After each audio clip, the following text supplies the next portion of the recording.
आपदामपहर्तारम्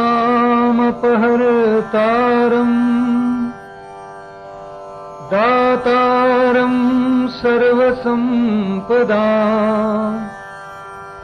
लोकाभिरामं श्रीरामं भूयो भूयो नमाम्यहम्। यो जातो मरुदंशजो क्षितितले संबोधयन् सज्जनान् ग्रन्थं यो रचयन् सुपुण्यजनकम् श्रीदासबोधाभिधम्।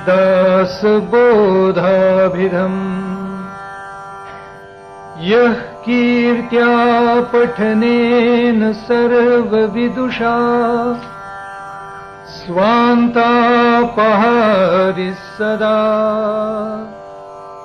सोऽयं मुक्तिकरः सदा विजयते श्रीरामदासो गुरुः। सह्याद्रिगिरिचा विभाग विलसे मंदार शृंगापरी नामे सज्जन जो नृपे बसविला श्री उर्वशीचे तिरी। साकेताधिपती कपी भगवती हे देव जाचे शिरी तेथे जागृत रामदास विलसे जो या जना उद्धरी। शुका सारिखे पूर्ण वैराग्य जाचे वसिष्ठा परी ज्ञान योगेश्वराचे कवी वाल्मिका सारिखा मान्य ऐसा नमस्कार माझा सद्गुरु रामदासा। जय जय रघुवीर समर्थ। प्रभू, संपूर्ण संत वाङ्मयामध्ये ज्या ग्रंथाचा उल्लेख ग्रंथराज दासबोध असा केला जातो, जो ग्रंथ मानवाला प्रेयसाकडून श्रेयसाकडे नेण्यासाठीच लिहिला गेलेला आहे, जो ग्रंथ प्रेयस आणि श्रेयस, पिंड आणि ब्रह्मांड, प्रवृत्ती आणि निवृत्ती, जीवात्मा आणि परमात्मा यांचा समन्वय साधण्यासाठी आणि मानवाला आत्मोन्नत करण्यासाठी लिहिला गेलेला आहे, ज्या ग्रंथामागचं स्वप्न आनंदवन भुवनाचं आहे, ज्या ग्रंथलेखनामागची प्रेरणा साक्षात रामराज्याची आहे, त्या ग्रंथराज दासबोधाला आपल्या शुद्ध चित्तामध्ये धारण करून आत्मोन्नतीचा मार्ग आपल्याला दिसावा, परमार्थाची उंची आपल्यालाही प्राप्त व्हावी, अशा अत्यंत सात्विक इच्छेनं या पावन मंदिरामध्ये उपस्थित झालेले सर्व श्रीराम भक्त, समर्थ भक्त, भगिनी बांधव आणि तरुण, कालचा आणि आजचा योग मोठा सुंदर आहे. काल शिवाजी महाराजांची, काल नाही परवा दिवशी शिवाजी महाराजांची जयंती होती. दिनांकाप्रमाणे शिवाजी महाराजांचा जन्म दिनांक 19 फेब्रुवारीचा आहे, मे महिन्यातला नाही. शासनाने तो कुठून शोध लावला कोणास ठाऊक. शिवाजी महाराजांचा जन्म दिनांक 19 फेब्रुवारीचा. इतिहासातले योग तरी असे अद्भुत असतात की औरंगजेबाला मृत्यू आला तो 20 फेब्रुवारीला. मरे तोपर्यंत त्यांनी महाराजांची पाठ सोडली नाही, असा त्याचा अर्थ. आज तिथीनं सावरकर या एका युगात्म्याचं आपण पुण्य स्मरण करतो आहोत.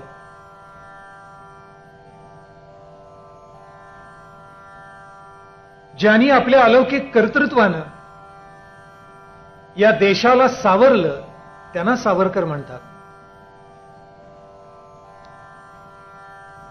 योग असे असतात इतिहासामधले की शिवाजी महाराजांना दान सदैव अनुकूल. मृत्यूच्या ओठावर फिरून सुद्धा शिवाजी महाराज सुखरूप पुन्हा माघारी आले. अफजल खान वधाचा प्रसंग असतो, शाहिस्ते खानावर घातलेला घाला असो, पन्हाळगडचा वेढा असो, आग्र्याची फेरी असो, कोणताही अलौकिक प्रसंग घ्या, प्रत्येक वेळेला दैवानी शिवाजी महाराजांना पदोपदी साथ दिली. सावरकरांच्या वाट्याला मात्र सदैव प्रतिकूलच दान. म्हणूनच सावरकरांना म्हणावं लागलं, प्रतिकूलते गृहीत धरूनच कार्याला प्रारंभ करायचा. सदैव प्रतिकूलता. मला नेहमी मनात असं वाटतं की शिवाजी महाराजांना हे दैव जे अनुकूल पडलं, त्याचं महत्वाचं कारण म्हणजे समर्थांनी त्यांच्या कार्याला एक सात्विक अधिष्ठान निर्माण केलं. असा कोणी समर्थांसारखा समर्थ पुरुष सावरकरांच्या कार्याला अधिष्ठान प्राप्त करून देण्यासाठी या कालखंडामध्ये जन्माला आला नाही. म्हणून असेल कदाचित, पण सावरकरांना दान सदैव प्रतिकूल पडत गेलं. समर्थांनी स्वप्न पाहिलं ते रामराज्याचं, समर्थांनी स्वप्न पाहिलं ते आनंदवन भुवनाचं, आणि शिवाजी महाराजांच्यामध्ये त्यांना असा पुण्यश्लोक राजा दिसला, ऐसा पाहिजे की राजा कै पक्षी परमार्थी. परमार्थाचं अधिष्ठान ज्याच्या कार्याला आहे असा राजा पाहिजे, असं समर्थांनी सांगितलेलं होतं. आणि तसा राजा, पुण्यश्लोक राजा, हा शिवाजी महाराजांच्या रूपानं त्यांना लाभला. याची देही याची डोळा रामराज्य झालेलं त्यांना पाहायला मिळालं. याची देही याची डोळा आनंदवन भुवन साकारलेलं, त्याची अंतःकरणातली अलौकिक तृप्तता समर्थांना अनुभवायला मिळाली. हा आनंद सावरकरांना नाही घेता आला.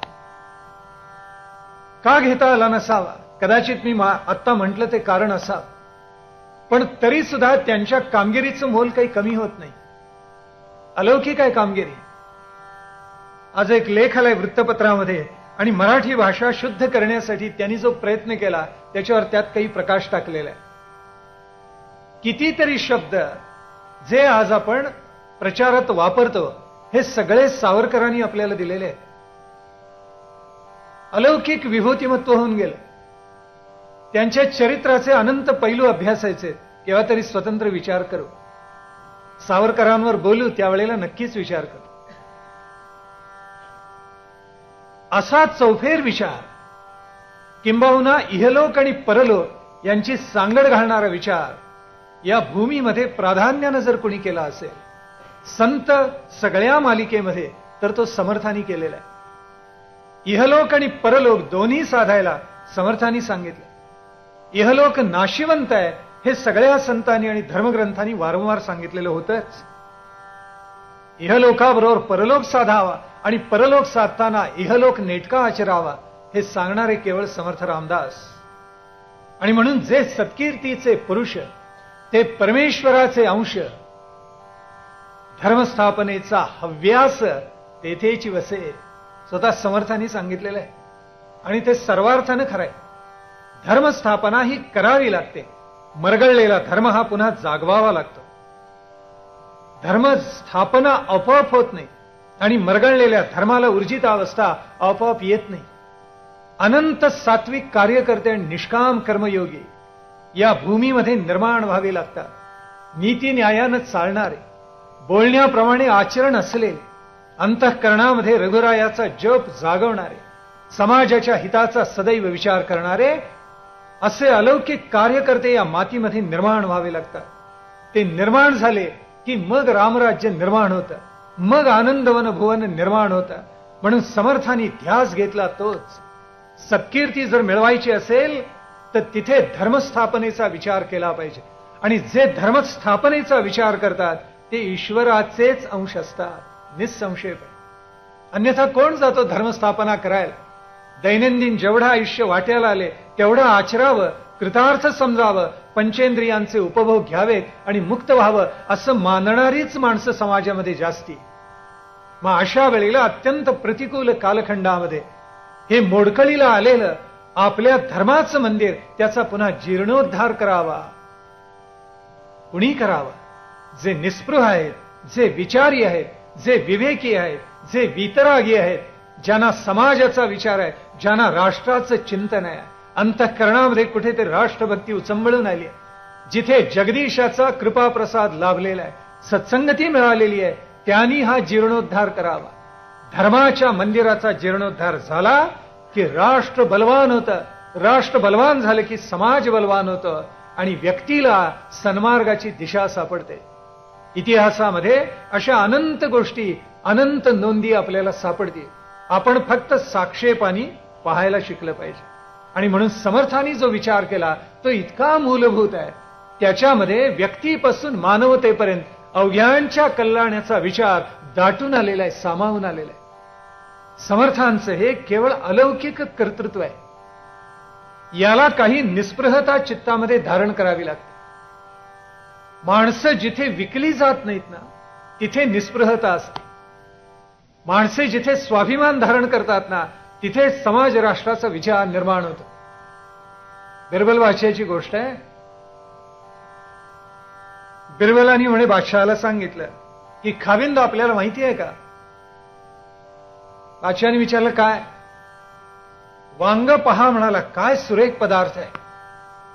भरलेल्या वांग्याची भाजी काय सुरेख लागते. बादशहाने आचार्याला सांगितलं करा भाजी. आता वांग प्रमाणामध्ये सेवन केलं तरच ठीक असतं, नाहीतर ते बाततं, पोटाला लागतं, आपल्याला माहितीये. जिभेला बरं लागलं आणि म्हणून भरपूर त्यांनी खाल्ली भाजी. भाजी खाताना बादशाह म्हणत होता आहा काय भाजी आहे. बिरबल बरोबर सांगितलंस तू. त्यावेळी बिरबल म्हणाला मी काय खोटं सांगत होतो काय? पहा काय या वांग्याचं भाग्य आहे. वांग असं धरलं हातामध्ये आणि देठ होतं त्याचं आणि बादशाहाला दाखवलं आणि म्हणाला पहा आहा हा काय वांग आहे. ईश्वराने याच्या मस्तकावर छत्र धारण केलेलं आहे. आहा देठ असतो बरोबर वरती आलेलं. बादशाही म्हणाला बिरबल तू म्हणतोयस ते बरोबर आहे. 12 तास काही गेले नाहीत आणि बादशाचं बोलावून आलं बिरबलला, कारण वांग्यानं त्याचा प्रताप दाखवला. आता हा संतापलेला होता बादशाह. बिरबलाला बोलावून घेतलं आणि तो म्हणाला काय सांगतोस वांग्याची भाजी चांगली असते म्हणून. खाल्ली खाल्ली तुझ्या आग्रहामुळे दाखवलास असा हा काय छत्र धरले बघा ईश्वराने त्याच्या मस्तकावर. आता पोटाला त्रास झाला ना. त्यावेळेला बिरबल म्हणाला खाविंद खरं सांगू का वांग हे असलंच असतं वाईट. बादशाह आश्चर्याने पाहतच राहिला त्याच्याकडे. तो म्हणाला काल तर म्हणत होतास चांगलं, आज वाईट म्हणतोयस, काय म्हणायचं तुला? हा हुजूर म्हणे बघा उलट धरलं आता वांग. काल असं धरलं तर आज असं धरलं. आणि तो म्हणाला हुजूर पहा तरी वांग्याकडे, हे वांग फार वाईट, पोटाला त्रास देतं, म्हणून परमेश्वराने त्याला शेपूट लावली. बादशाह संतापला. तो म्हणाला काल कौतुक केलंस, मस्तकावर छत्र धरले म्हणालास, आज म्हणतो शेपूट लावलीये, काय तुझ्या म्हणण्याचा अर्थ काय? बिरबल म्हटला खाविंद मी हुजऱ्या कोणाचा, वांग्याचा का तुमचा? तात्पर्य आपल्या लक्षात आलं असेल. जगामध्ये माणसं अशी असतात, आपल्या स्वामीला आपल्या मालकाला बरं वाटेल असं शब्द फिरवून बोलत असतात. निस्पृह असं कधी करत नाही. निस्पृह एक वेळ कटू बोलेल पण हिताचंच बोलेल. वैद्य काढा कडू देईल पण रोग बरा होईल असाच देईल. काही वेळेला वैद्याकडे रोगी येतात आणि भांडतात, कारण वैद्य एकाला सांगतो दही खा, दुसऱ्याला सांगतो खाऊ नका. एकाला सांगतो पहाटे 5 ला उठा आणि 2 चांगले साजूक पेढे खा, आहा औषध द्यावं तर असं ना. दुसऱ्याला सांगतो गोड अजिबात खाऊ नका. त्यावेळी माणसं म्हणे संतापतात आणि वैद्याला असं म्हणतात, त्यांना गोड पेढे खायला सांगतात, दही खायला सांगतात. मला म्हणतो गोड खाऊ नका, पेढे खाऊ नका, दही खाऊ नका अजिबात. अर्थ काय झाला? जशी प्रकृती आहे त्याच्याप्रमाणे औषध सांगावं लागतं. निस्पृह समाजामधल्या व्यक्तींची प्रकृती पाहून त्यांना औषध देत असतं, पण अंती ते त्याच्या हिताचं असतं. प्रसंगी गोड बोलतो, कधी रागावून बोलतो, कधी टाकावून बोलतो, कधी मराठीत सांगायचं झालं तर षष्ठीही करतो. करावी लागते काही वेळेला. समुदाय जर एकसंघ राहायला हवा असेल आणि तणावा बळकट हवे असतील तर हे करावं लागतं माणसाला केव्हा तर. समर्थ निस्पृह आहे, कोणाचं देणं घेणं काही नाहीये. शिवाजी महाराजांनी 100 वेळेला दंडवत घालून विनंती केली, कसंही करा, शरीर धारेवर धरलं, आता येऊन राहा गडावर. बघतो म्हणायचे दर खेपेला, विचार करू. रघुरायाची आज्ञा झाली तर येऊ, असं प्रत्येक वेळेला शिवाजी महाराजांना सांगत असत. 100 वेळेला विनंती केलेली आहे, कसंही करा, आता मात्र शरीराला क्लेश देऊ नयेत. निस्पृह जो असतो, देणं घेणं काही नाही. माणसं लाचार केव्हा होतात? काही घेतलं की लाचार होतात. मग शंका वाटायला लागते, बोलता येईल किंवा नाही, मग द्वंद्वाला प्रारंभ होतो. निस्पृह असतो तो मुळामध्ये काही घेतच नाही. घेतलं तरी काही भव्य दिव्य निर्माण करावं यासाठी घेतो, स्वतःच्या व्यक्तिगत स्वार्थासाठी काहीही घेत नाही. निस्पृहाचं ते वैशिष्ट्य आहे. आणि समर्थांच्या सारखा निस्पृह शोधून सापडणार नाही दुसरा. ज्यांनी इहलोक परलोक संगम केला असा हा लोकविलक्षण महात्मा आहे. आणि म्हणून दासबोध जो निर्माण झाला त्याच्यामध्ये पिंडापासून ब्रह्मांडापर्यंत सगळे विषय येऊन गेले, ज्याच्यामध्ये व्यक्तीची धारणा, व्यक्तीचं कल्याण, समाजाची धारणा, समाजाचं कल्याण आणि राष्ट्राचा उद्धार, हे सगळे विषय येऊन गेले. व्यक्ती आहे, समाज आहे, संस्कृती आहे. या तिन्हीचं संमिलन आणि संस्कृतीच्या अष्टांगांना स्पर्श करणारं असं काहीतरी भव्य दिव्य समर्थांनी दासबोधाच्या रूपानं निर्माण केलेलं आहे. म्हणून आपण दासबोध पुन्हा पुन्हा वाचतो. म्हणून आपण अत्यंत गर्दी करून हे ऐकता. का ऐकता? त्याच्यामध्ये आत्मकल्याणाचा मार्ग आहे म्हणून ऐकता. समर्थांनी किती समन्वय घडवला. आपल्याला नवल असं वाटेल की समर्थ वारकरी होते, कित्येकांना ते ज्ञात नाहीये.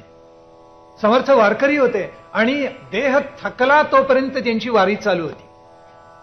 शेवटी अगदीच हातपाय थकले, चालवेना, त्यावेळेला समर्थांनी आपल्या एका शिष्याकडून पंढरीची वारी चालू ठेवली. पंढरपूरच्या मंदिरामध्ये विठ्ठलाच्या समोर डाव्या हाताला हनुमंत आहे. प्रत्येक जण भाविक तिथे जातो, विठ्ठलाच्या अगोदर हनुमंताला दंडवत घालतो, मग विठ्ठलाच्या दर्शनाला जातो. तो हनुमंत हा समर्थांनी तिथे स्थापन केलेला आहे आणि ते वारी करत असत. आम्ही देखील हा विठोबा कैवल्याचा गाभा म्हणून समर्थांनी त्याच्यावर उदंड रचना केलेली आहे. विठ्ठलावर खूप लिहिलेलं आहे. विठ्ठलाच्या बाबतीत संपूर्ण ज्ञानेश्वरीमध्ये आपल्याला नवल वाटेल, विठ्ठल किंवा पांडुरंग असा उल्लेख नाही. गीतेमध्ये तो उल्लेख नाहीये म्हणून कदाचित आलेला नसेल, पण ज्ञानेश्वरीमध्ये, कारण सगळे वारकरी म्हणतात 24 आगळा, पांडुरंगाला 24 वेगळा म्हटलेला आहे. संध्येत जी 24 नाव आली त्याच्याहून आगळा वेगळा, त्याच्या पल्याडचा असं कोणीतरी आहे. आणि म्हणून पांडुरंगाचं किंवा विठ्ठलाचं नाव संपूर्ण ज्ञानेश्वरीमध्ये नाही, पण दासबोधात आहे. दासबोधात आहे. वारकऱ्यांनी ऐकावं. खरं तर हे सांप्रदायिक अभिनिवेश या देशामधला जरा कमी झाला ना, कल्याण कोट कल्याण होईल या समाजाचं आणि या देशाचं भलं होईल. समर्थांनी काय म्हटले सांगू? समर्थ म्हणतात, धन्य धन्य पांडुरंग, अखंड कथेचा होतो धिंग, तालमाने रागरंग नाना प्रकारी. कीर्तन कशी चालतात पांडुरंगासमोर समर्थांनी पाहिलेत, स्वतः समर्थांनी केलेली आहेत. आणि म्हणून धन्य धन्य पांडुरंग हे समर्थ बोलून गेलेले आहेत. राम कृपा कर, विठ्ठल साकार, दोन्ही एकरूप म्हटलेले. त्यांच्या दृष्टीने राम आणि कृष्ण यांच्यामध्ये अभेद आहे. आणि म्हणून श्रीराम आणि पांडुरंग यांचाही अभेद आहे. कारण पांडुरंग म्हणजे कृष्णाचंच रूप आहे. बालकृष्णच पांडुरंग रूपानं विटेवर ठेवलेलं आहे. असं कौतुक केलेलं आहे त्या बालकृष्णाने. अनंत पराक्रम केले व्रजामध्ये आणि मग विश्रांतीसाठी म्हणे तो पांडुरंग झाला. अशी परंपरा आहे आपल्याकडे. अघासुराला मारलं, पूतनेचा वध केला, नानाविध प्रकारचे केशीचा पारिपत्य केलं. जेवढे म्हणून राक्षस आले त्या सगळ्या राक्षसांचं पारिपत्य केलं. आणि मग थकलेला दमलेला कौतुक करण्यासाठी आपल्या भक्तांचं तो पांडुरंग होऊन विटेवर ठेला. म्हणून नागरगौड रूप त्याला संतांनी म्हटलेलं आहे. म्हणून रामदास सुद्धा म्हणतात, धन्य धन्य पांडुरंग. तो कसा अखंड कथेचा होतो धिंग. काय शब्द आहेत समर्थ, खणखणीत. धिंग म्हटले, कल्लोळ उडवून टाकलेलं आहे सगळ्या भक्तांनी. आणि तिथे या पांडुरंगाचं हरिसंकीर्तन मांडलेलं आहे. आता हा विटेवर ठेला म्हणून विठ्ठल झाला. नाव सुद्धा बघा कसं आहे, विटेवर ठेला म्हणून विठ्ठल. युगे 28 विटेवरी उभा म्हटले ना नामदेव महाराजांनी आरतीमध्ये. काही संतांनी अधिक कौतुक केलं, त्याच्या पुढे जाऊन म्हटलं युगे 28 उभा म्हणे. अ28 म्हणजे किती युग उभा आहे ते माहिती नाहीये. 28 म्हणून मर्यादा कशाला घालता? युगे अ28 किती युग उभा आहे आम्हाला माहिती नाहीये. त्या पांडुरंगाचं विशेष कौतुक समर्थांनी अतिशय आनंदानं केलेलं आहे. आता या पांडुरंगापासून, कारण तोच मूळ चित्तत्व आहे, तोच रामरूप आहे, तोच पांडुरंग रूप आहे, मुळात दोघेही निर्गुण आहेत. कारण परब्रह्म उघडे विटेवरी असं संतांनी म्हटलेलं आहे. पांडुरंग हा सगुण तुमच्या आमच्या समाधानासाठी आहे, पण वस्तुतः ते परब्रह्म आहे. म्हणून पहिला जीवात्मा, दुसरा शिवात्मा, तिसरा परमात्मा आणि शेवटचा निर्मळ आत्मा, 4 टप्प्यातून आत्मोन्नत व्हायला समर्थांनी आपल्याला सांगितलं. हे सांगत असताना प्रपंची पाहिजे सुवर्ण आणि परमार्थी पंचीकरण असा उपदेश समर्थांनी केला. प्रपंचात सुवर्ण पाहिजे, भगिनींना वेगळं सांगायची गरज नाही. त्याच्याशिवाय भगिनींचं चालतच नाही सुवर्णाशिवाय. पण परमार्थी पंचीकरण हा समर्थांचा विचार मोठा मोलाचा आहे. प्रपंचही पाहिजे, परमार्थही पाहिजे. आपण एक ओवी पाहिली, कोणती? आपल्याला स्मरत असेल सगळ्यांना, आपण सजग श्रोते आहात असं मी गृहीत धरलेलं आहे. ती ओवी आपल्याला आठवत असेल, प्रपंची भाग्य परमार्थी वैराग्य दोन्ही यथा सांग दोन्हीकडे. प्रपंचात भाग्य पाहिजे आणि परमार्थात वैराग्य पाहिजे. परमार्थातलं वैराग्य जर प्राप्त करायचं असेल, पंचीकरणाचा विचार केला पाहिजे. आणि प्रपंचातलं भाग्य हवं असेल तर सुवर्णाचा विचार केला पाहिजे. दोन्हीचं संतुलन समर्थांनी अतिशय उत्तम प्रकारे केलं. आता समर्थ सांगतात पंचीकरणाचा विचार कसा करायचा हा मोलाचा आहे, म्हणून सावधून ऐका. पंचीकरण तसं फारसं अवघड नाही, समजावून घ्या.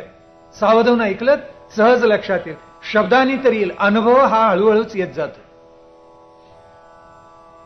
4 प्रकारचे देह आहेत, त्याचा उल्लेख आपण केला. एक स्थूल देह किंवा जड देह म्हणतो आपण, किंवा नुसता देह असं म्हणतो. हा स्थूल देह हा पहिला टप्पा. दुसरा सूक्ष्म देह किंवा त्यालाच आपण लिंग देह असं म्हणतो. तिसरा टप्पा कारण देह आणि चौथा टप्पा महाकारण. 4 प्रकारचे देह आहेत. यालाच मूळ प्रकृतीपर्यंत आपण नेलेलं आहे. विराट व्याकृत हिरण्यगर्भ आणि मूळ प्रकृती म्हणून. म्हणजे पिंडाचे जसे 4 देह तसे ब्रह्मांडाचे 4 देह. मग आता जो जड देह आहे हा पंचमहाभूतांनी निर्माण केलेला आहे. अष्टधा जी प्रकृती आहे ती सगळी जडदेहामध्ये आहे. जडदेह प्राधान्याने सिद्ध कोणी केला? पंचमहाभूतांनी. पृथ्वी, आप, तेज, वायू, आकाश ही पंचमहाभूत आपल्याला माहिती आहे. त्यातलं सगळ्यात जड तत्व पृथ्वी आणि त्यातल्यात सगळ्यात अतिशय शुद्ध रूप कोणाचं? तर आकाशाचं. परमात्म्याला जवळ जाणार रूप कोणाचं? तर ते अर्थात आकाशाचं. कारण असं आहे की पृथ्वीला सगळ्या मात्रा आहेत. रूप, रस, स्पर्श, शब्द, गंध 5 मात्रा आहेत. जसजसं आकाशाकडे आपण जायला लागतो तशी एक एक तन्मात्रा कमी होते. आता स्थूल देहही आहे आणि सूक्ष्म देहही आहे असं आपण म्हणतो. आता स्थूल देहाचं रूप कसं असतं पहा. आकाश जे आहे हे आकाश सूक्ष्म आहे असं म्हटलेलं आहे. आणि त्याच्यामुळे न दाखवता येणारे मानवाचे जेवढे विकार आहेत तेवढे स्थूल देहामध्ये आकाश तत्वानी विद्यमान असतात. पहा, लक्षात येते का? काय काय असतं त्याच्यामध्ये? काम आहे, क्रोध आहे, शोक आहे, मोह आहे आणि भय आहे. या 5 गोष्टी कमी जास्त प्रमाणामध्ये माणसाला जन्मापासून मृत्यूपर्यंत असतात. काम आहे, काम म्हणजे इच्छा. अगदी मनुष्य वृद्ध झाला तरी सगळ्या इच्छा निर्लेप होतात असं काही नाही. कुठली तरी इच्छा राहतेच. कुठलं तरी आठवतं, कुठला तरी नवस फेडायचंय, हे करा ते करा. नातवंडांना सांगतात, मुलं ऐकत नसली तर म्हणतात अरे तुझा बाप ऐकत नाही, आता तू तरी ऐक. असं होतं काही वेळेला. काम आहे, क्रोध आहे. कामाची पूर्ती झाली नाही की क्रोध आहे. इच्छा आपली सफल झाली नाही की क्रोध येतो, आपल्याला माहिती आहे. त्याच्यामुळे काम क्रोधानं जुळी भावंड म्हटलेले. जिथे काम आहे तिथे क्रोध आहे आणि क्रोध आहे तिथे काम आहेच. शोक आहे. सगळंच इच्छेप्रमाणे घडतं असं नाही, काही गमवावं लागतं आयुष्यामध्ये. गमवलं माणसाने की मग तो काय करतो? गमवल्यानंतर त्याला शोक प्राप्त होतो. गतम न शोचम असं कालिदास खरं तर बोलून गेलेलं आहे. गंमत अशी झाली म्हणे की भोजराजा एकदा सूचना न देता आपल्या पत्नीच्या अंतःपुरामध्ये गेला त्यावेळेला त्याची पत्नी महाराणी ही आपल्या एका दासीबरोबर संवाद करत बसली, ती सखी बरोबर एखाद्या. आणि राजा आल्यानंतर ती चिडली एकदम, कारण राजा वर्दी न देता गेला. आणि चिडून ती म्हणाली, या मूर्खो, म्हणजे हे मूर्खा जा. आता एखादी पत्नी पतीला असं म्हणायला लागली तर पतीनं काय करायचं? हे मूर्खा जा असं म्हणायला लागली पत्नी तर काय करायचं? आता त्याची पंचायत अशी झाली भोजराजाची की पत्नीला तर विचारता येत नाही. विचारलं तरी म्हणेल काय माझा पती अज्ञानी आहे. बरं बाहेर कोणाला विचारावं तर झालेली फजिती कळेल. सांगायचं कोणाला? आता मोठी पंचायतच झाली. त्यांनी एक मोठा विलक्षण प्रयोग केला. दुसऱ्या दिवशी राजसभा भरल्यावर जो जो पंडित येईल त्याला तो म्हणायचं, या मूर्खो, हे मूर्खात चालायला लाग. संस्कृतमध्ये या म्हणजे जा असं आहे बरं का. धातू गंमतशीर आहे मोठा. प्रत्येक पंडित बिचारा मान खाली घालायचा आणि दिलेल्या आसनावर जाऊन बसायचा. शेवटी कालिदास आला आणि भोजानी त्यालाही म्हटलं, या मूर्ख. त्यावेळेला हा बसायला लागला तर आसनावर, तो उभा राहिला. आणि त्यांनी एक श्लोक म्हटला तिथे, मोठा सुंदर श्लोक आहे. खादन्न गच्छामि हसन्न जल्पे गतम न शोचम कृतम न मन्ये द्वाभ्याम तृतीयो न गच्छामि राजन किम कारणेन मे मूर्खम वदसी.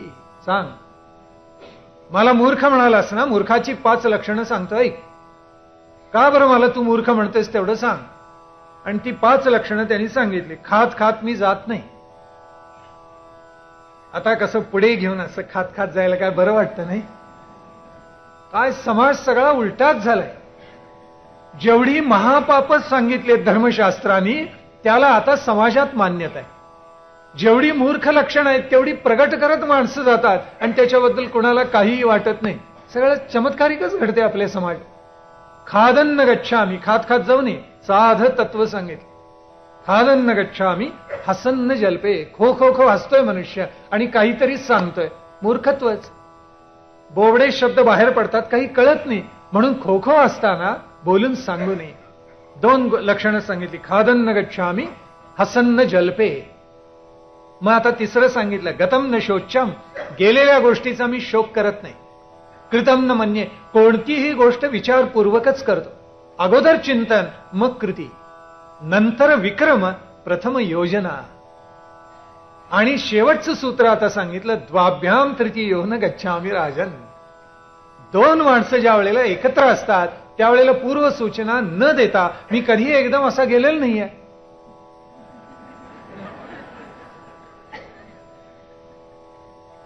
भोजराजाला बरोबर कळलं. पुढे कालिदास म्हणाला, असं असलं तर मला सांग की मला मूर्ख का म्हणतोस. भोजराजाला बरोबर कळलं. इथे मूळ मुद्दा असा की जसे काम क्रोध आहेत तसा शोक आहे. गतम न शोचम, काही गेलं माणसाचं, हरवलं. अहो साधी आवडीची वस्तू, एखादी झरणी जरी त्याची हरवली, पेन, तरी माणसाला फार शोक होतो. पहा, एखादी वस्तू अडगळीत टाकलेली शुभ आहे असं माणसाला वाटत असतं. क्रिकेटपटूंच्या अशा अंधश्रद्धा असतात.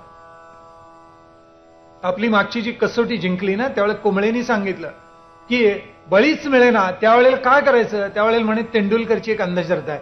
तो म्हणाला, कुंबळे स्वेटर तुझा काढून मी देणार पंचाला, तू नाही द्यायचं. आणि असं केलं, पहिल्या षटकात विकेट पडली, जिंकली आपण ती कसोटी. तुम्हाला माहिती आहे अशी गंमत काही वेळेला घडू शकते. पण माणसाला शोक 100% आवरता येत नाही. गेलेली वस्तू पुन्हा येत नाही ही माहिती असून सुद्धा मनुष्य वारंवार शोक करतो. तसाच मोह आहे.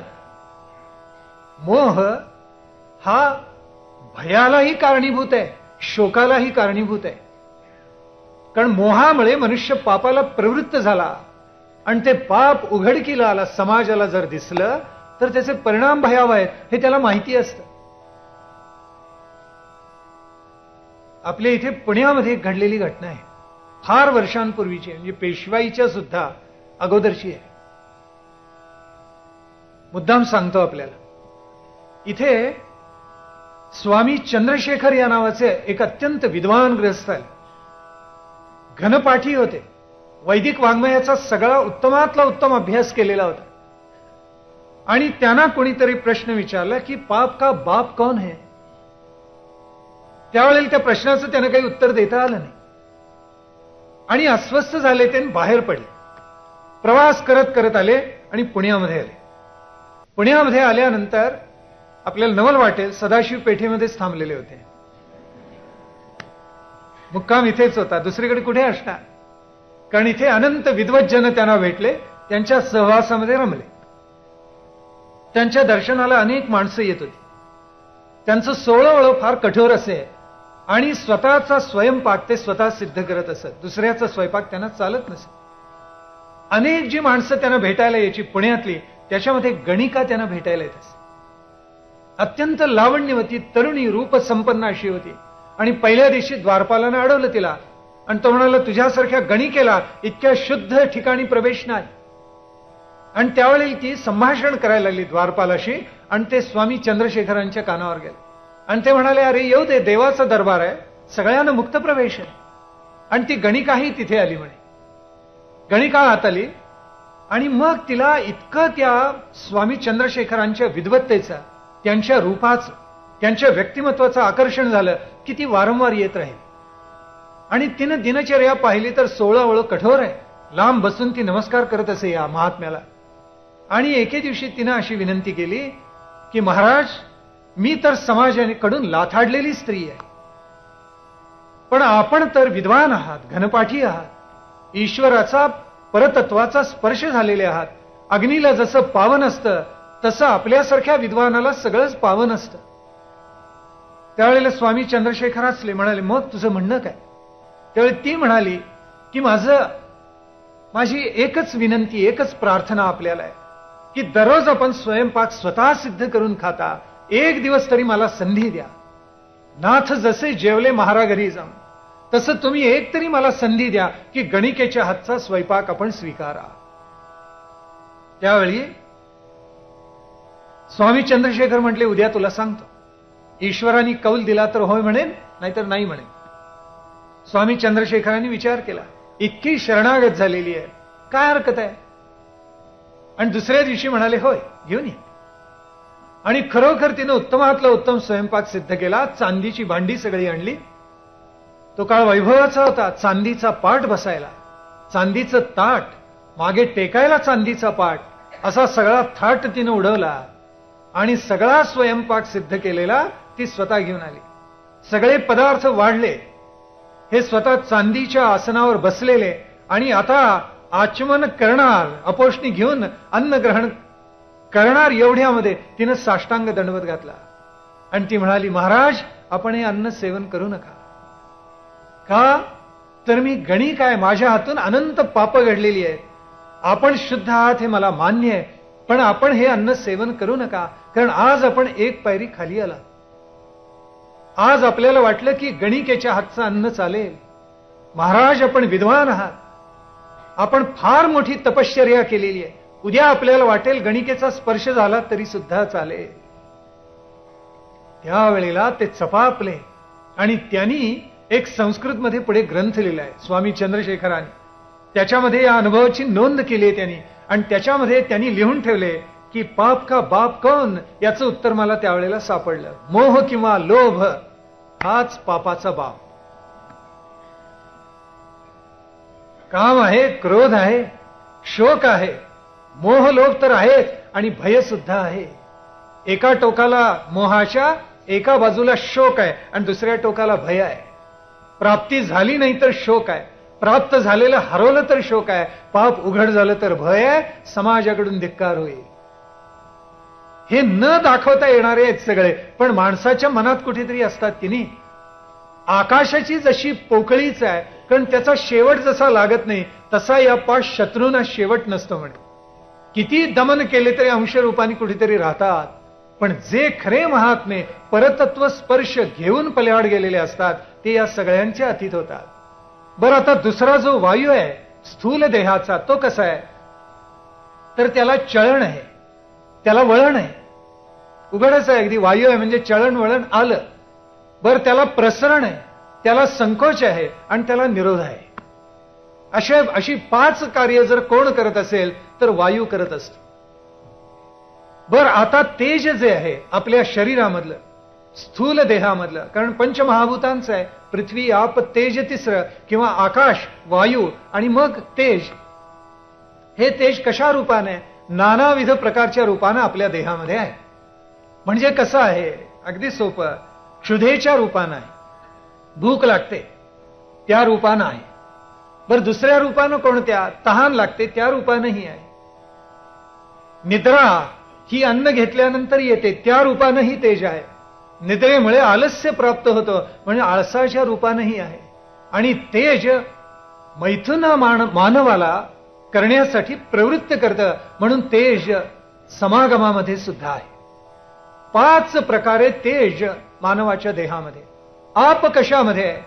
तर शुक्लित आहे, शोणित आहे, रक्तरूपानं आहे, पुन्हा आपरूपानं म्हणजे जलरूपानं सुद्धा ते विद्यमान आहे. नाना प्रकारे आपल्या देहामध्ये आहे.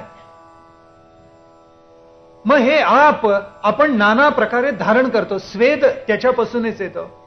मल मूत्र विसर्जन हे त्याच्यामुळेच होतं आपल्या देहामधून. वीर्याची धारणा प्राधान्यानं आप आणि तेजाच्या संयमानं निर्माण होते. म्हणजे शुक्रही आहे, शुक्लित आहे, श्रोणित आहे आणि पुन्हा स्वेद आणि मूत्र या रूपाने. बरं, याच्या पलीकडे जाऊन आता कोण उरलं तर पृथ्वी तत्व उरलं. या पृथ्वी तत्वाचे 5 गुण तेही या देहामध्ये आहेत. ते कोणकोणते आहेत वेगळं सांगण्याची गरजच नाहीये. अस्थि आहे, मज्जा आहे, त्वचा आहे, जे म्हणून सप्तधातू एका दृष्टीने म्हणता येतील ते सगळे पृथ्वी तत्व रूपाने आपल्या देहामध्ये आहे. मग ही सगळी पंचीकरणाची पहिली पायरी आहे. जड तत्वावरची, स्थूल देहावरची आहे. पण एवढा स्थूल देह असला म्हणून मानवाला तृप्ती आहे असं नाही. खाल्लं प्यायला उत्तमातले उत्तम कपडे घातले, देह शृंगारला, तरी सुद्धा त्याला समाधान असतं असं नाही. त्याला श्रवण करावं असं वाटतं. याच्यामध्ये कोण सुखावतो? श्रवणातून कोण सुखावतं? या जडतत्वातलं काहीही सुखावत नाही. मग या जडतत्वाच्या पलीकडे काहीतरी असलं पाहिजे. चांगला सिनेमा पहावंसं वाटतं, चांगलं नाटक पहावंसं वाटतं, उत्तम गाणं ऐकावंसं वाटतं. हे गाणं कशामुळे ऐकावंसं वाटतं? याचा अर्थच असा आहे की जड स्थूल देहाच्या अंतरंगामध्ये काहीतरी वेगळं आहे. ते काय आहे? ते जे आहे ते सूक्ष्म देहाचं किंवा लिंग देहाचं आहे. त्याला आपण अंतःकरण चतुष्टय असं म्हणतो. म्हणजे अंतःकरण आहे, मन आहे, चित्त आहे, बुद्धी आहे आणि अहंकार आहे. या 5चा मिळूनच अंतःकरण चतुष्टय असं म्हटलं जात. हे सगळे गुण कशाचे आहेत? सूक्ष्म देहामधले तर आकाशाचे. अंतःकरण, चित्त, बुद्धी, अहंकार आणि मन. जे मनन करतं ते मन असतं. जे चिंतन करायला लावतं ते चित्त असतं. जे मानवाला कर्म करायला प्रवृत्त करतं त्याच्या मागे अहंकार असतो. म्हणून चित्त, मन, अहंकार हे महत्वाचं आहे. आणि प्रत्यक्ष आलेला विचार मनामध्ये कृतीमध्ये उतरवण्यासाठी त्याचा निश्चय बुद्धी करत असते. आणि या 4चा समन्वय जिथे होतो तिथे अंतःकरण चतुष्टय असतं. म्हणून आकाश तत्वाचे हे 5 गुण झाले. आता याच्या पुढे जाऊन वायूचे कोणते गुण आहेत? तर आपल्या देहामध्ये पंचप्राण आहेत असं आपण म्हणतो नाही. ज्याच्यामध्ये प्राण आहे, व्यान आहे, अपान आहे, उदान आहे, आणखीन समान आहे. हे पंचप्राण आहे. म्हणून ज्या वेळेला चित्राहुती घालतात, कशासाठी घालतात? त्या पंचप्राणांना उद्देशून घालतात. भाकड नाहीये त्याच्यामध्ये काही. पंचप्राणांचं स्मरण करायचं आणि त्यांचं देहामधलं संतुलन उत्तम राहावं अशी प्रार्थना करून मग अन्न सेवन करायचं. असं अन्न सेवन केलं म्हणजे मनुष्य आचरटासारखं खात नाही. अगदी साधं तत्व आहे त्याचे. चित्राहुती तेवढ्यासाठी घालतात आणि पंचप्राणांचा संबंध यमाशी आहे म्हणून तिथे त्याचं स्मरण केलं जातं. कारण पितरांमधला तो प्रधान आहे. सरळ विज्ञान आहे त्याच्यामध्ये. काही असं धर्माचं गौड बंगाल वगैरे काहीही नाही. साधं तत्व आहे त्याच्यामध्ये, विज्ञानच. आता हे पंचप्राण जे आहेत ते वायूची प्रेरणा असल्याशिवाय चलनवलन करू शकत नाहीत. म्हणून स्थूल देहाच्या पल्याड असलेलं आकाशाचं जसं तत्व आहे तसं वायूचं आहे. म्हणून पंचप्राण असल्यामुळे चलन, वलन, प्रसरण, संकोचन, निरोध या 5 क्रिया या 5 प्राणांपासून होतात. या 5 प्राणांचं आपल्या देहामधलं स्थान हेही नक्की झालेलं आहे. याच्याशिवाय 5 उपप्राण आहेत. उपप्राण कशामुळे आहेत? की 5 प्रमुख प्राणांचे ते मदतनीस आहेत. पूकल आहे, त्याच्यामध्ये धनंजय आहे, नाग आहे. मनुष्य ज्या वेळेला जातो त्यावेळेला त्याला लवकर हलवा असं म्हणतात. डॉक्टर इंजेक्शन देतात त्या देहाला. सडू नये देह, काही तास तरी चांगला राहावा. आमचे डॉक्टर साहेब समोर बसले. ज्यांचा त्या विषयामध्ये अधिकार आहे. पण लवकर जर देह हलवला नाही तर तो देह फुगतो. एखादा प्राणी रस्त्याकडे मरून पडलेला असेल आणि पटकन उचलला नाही तर त्याचा देह फुगतो पहा. तो कशानं फुगतो त्याचं कारण आहे, शास्त्रांनी सांगितलेलं आहे. धनंजय नावाचा प्राण, बाकी सगळे 9 प्राण देहाला सोडून जातात, एक धनंजय प्राण तेवढा देहात शिल्लक राहतो आणि तो राहिला की तो देह फुगायला लागतो. म्हणून लवकरात लवकर हलवा मृतदेह असं म्हटलं जातं. त्याच्या मागची भूमिका ही. पण प्राण, व्यान, अपान, उदान, समान हे पंचप्राण सूक्ष्म देहाचे वायुरूपानं देहामध्ये आहे. आता ज्ञानेंद्रिय आहेत. तेजाची सगळी कोणती आहेत तर 5 ज्ञानेंद्रिय आहेत. आपल्या सगळ्या जीवनाचे यात रहस्य उलगडलेलं आहे, म्हणून सावधानतेने ऐका. 5 कोणती ज्ञानेंद्रिय आहेत की ज्यांच्या माध्यमातून आपल्याला ज्ञान मिळतं. डोळे आहेत, कान आहेत, नाक आहे, रसना आहे आणि त्वचा आहे. ही 5 आपली ज्ञानेंद्रिय आहे. या ज्ञानेंद्रिय का म्हटलं, कारण डोळ्यानं सृष्टी दिसते. सृष्टी पाहिल्यानंतर रंग दिसतात, माणसं दिसतात, नानाविध प्रकार दिसतात. सृष्टीचं ज्ञान आपल्याला पाहून डोळ्यानं होतं, म्हणून ते ज्ञानाचं इंद्रिय आहे. श्रवण भक्तीने शब्द कानावर पडतो आणि श्रवण किती उत्तम असतं याचं प्रत्यंतर येतं आणि म्हणून कान हे सुद्धा ज्ञानाचं इंद्रिय आहे प्रधान. बरं, नाकाला गंध कळतो आणि त्याच्यामुळे सर्दी झाली की आपल्याला वास कळत नाही पहा. पण इतर वेळेला आपल्याला नासिकेनं गंध ग्रहण करता येतो. हा सुगंध आहे, हा दुर्गंध आहे हे कळू शकतं. हा स्वाभाविक आहे वास फुलाचा, हा कृत्रिम सेंटचा वास आहे, कळू शकतं. पूर्वी म्हणे अशा परीक्षा घेत असत की स्त्री पुरुषाची परीक्षा घेत असे. पूर्वी आपल्याकडे ज्यावेळेला वसंतोत्सव होत असे त्यावेळेला परीक्षा अशी घेतली जात असे की परस्पर विवाह ठरला, आता विवाह होणार, त्यावेळेला शेवटची त्या तरुण तरुणीला संधी देत असत की पहा तुमची मनं जुळतायत का. म्हणून संकेतानं म्हणे एकमेकाला ते सांगत.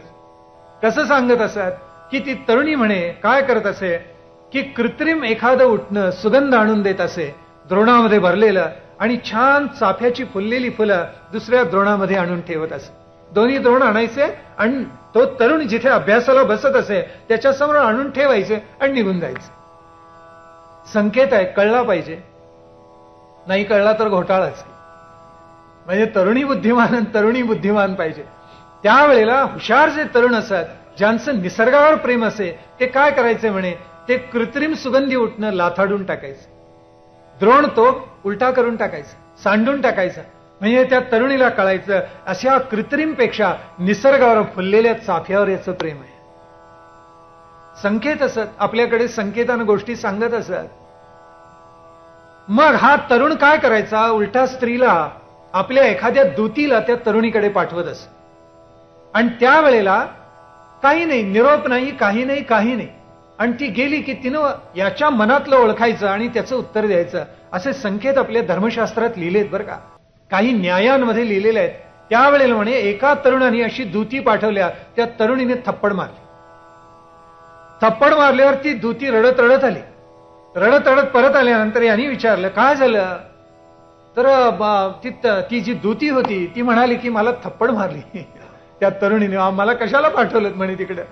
तर त्यावेळेला तो म्हणाला काळजी करू नको, थप्पड मारली ती, पण ती सुद्धा कशी, चंदनात आपले बोट बुडवली ती थप्पड मारली ती. 3 बोट सुरेख तिच्या गालावर उमटलेली होती. त्यावेळी म्हणे तो तरुण हसला आणि म्हणाला मला कळलं. काय कळलं, 3 दिवसांनीही मला भेटणार. गंमतच आहे मोठी. जी ज्ञानेंद्रिय आहेत त्यांनी आपल्याला काही कळावं लागतं. सांगायचं भावार्थ काय, सुगंधावरून मला आठवण झाली म्हणून सांगितलं. काही वेळेला म्हणे गालावर असं चंदनाचा गोल काढून म्हणजे पौर्णिमेचा संकेत, असे नानाविध प्रकारचे संकेत हे न्यायशास्त्रातून सुद्धा दिलेले आहेत, करत असत अशा प्रकारचे. पण नाकाला सुगंध येत, आपल्या जिव्हेला चव कळते, आपल्याला माहिती आहे ही जिव्हेला चव कळावी लागते, त्वचेला स्पर्श कळतो आणि त्याच्यामुळे ही सगळी आपली ज्ञानेंद्रिय आहे. पण ही ज्ञानेंद्रिय आपोआप कर्मरत होत नाही, यांना प्रेरणा कोणी द्यायची, म्हणजे तेजाची ही 5 ज्ञानेंद्रिय झाली. आता त्यांना कर्माची प्रेरणा द्यायला कोणीतरी मागे लागतं आणि म्हणून कर्मेंद्रिय पंचक सुद्धा आहे. आणि ते कोणाचं आहे तर जलाचं आहे. जलतत्व देहातलं असलं नेटकं तर मनुष्य कर्म करायला प्रवृत्त होतं. डिहायड्रेशन झालं की माणसाला सलाईन लावतात पहा पहिल्यांदा. जलतत्व संतुलन ढळलं शरीरामधलं, त्याचा परिणाम असा होतो की शक्तीच जाते माणसाची कार्य करायची. म्हणून ज्ञानेंद्रिय भली आहेत, पण त्याच्या मागे प्रेरणा पाहिजे कर्मांची, कर्म करणाऱ्या. आणि म्हणून आपाची 5 जी कर्म आहेत ती कोणती आहेत? ती कर्मेंद्रिय आहेत, ज्याच्यामध्ये आपली वाणी आहे, ज्याच्यामध्ये आपले हात आहेत, पाय आहेत, उपस्थ आहे आणि पायू आहे. ही 5 आपली कर्मेंद्रिय आहे. त्याच्यामुळे ज्ञानेंद्रियांना जोड नित्य कोणाची लागते? तेजाला नित्य जोड कोणाची लागते? आपाची लागते, म्हणजे पाण्याची लागते. अग्नितत्वाला जलतत्वाची नेहमी जोड लागते. कशी गंमत आहे बघा. ईश्वराने जी सृष्टी निर्माण केली, अग्नी आणि जल दोन्ही परस्पर विरोधी टोकाचे गुण धारण करणारे कोणीतरी आहेत. म्हणजे कसं, डोळ्याला रूप दिसतं, जिव्हेला रस कळतो, त्वचेला स्पर्श कळतो, नासिकेला गंध कळतो. रूप रस स्पर्श शब्द गंध 5 प्रकारचं रूप आहे, रस आहे, स्पर्श आहे, शब्द कानाला कळतो. ही 5 झाली म्हणजे जडदेहाचं पंचीकरण झालं, स्थूल देहाचं. तसं सूक्ष्म देहाचं सुद्धा झालं. 5 सांगून झाली. आता ज्या वेळेला अंतरंग मनुष्य आपलं सुखावायला पाहतो त्यावेळेला मी सांगितलं, अहंकार तुम्हाला कृती करायला प्रेरणा देतो, मनन करायला, संकल्प विकल्पाला मन कारणीभूत असतं. जो संकल्प विकल्प केला त्याचा निश्चय होण्यासाठी बुद्धी लागते आणि चित्तानी त्याच्या विविध प्रवृत्ती निर्माण करून ते व्यवहारात उतरवावं लागतं. आणि याची समष्टी जिथे होते तिथे अंतःकरण चतुष्टय असतं. हे सगळं सूक्ष्म देहाचं आहे किंवा लिंग देहाचं आहे.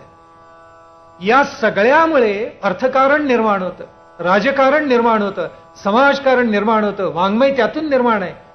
विज्ञानाच्या अनंत शाखा या सूक्ष्म देहानी निर्माण केलेल्या आहेत, बुद्धीनं, मनाने, अहंकाराने निर्माण केलेल्या आहेत.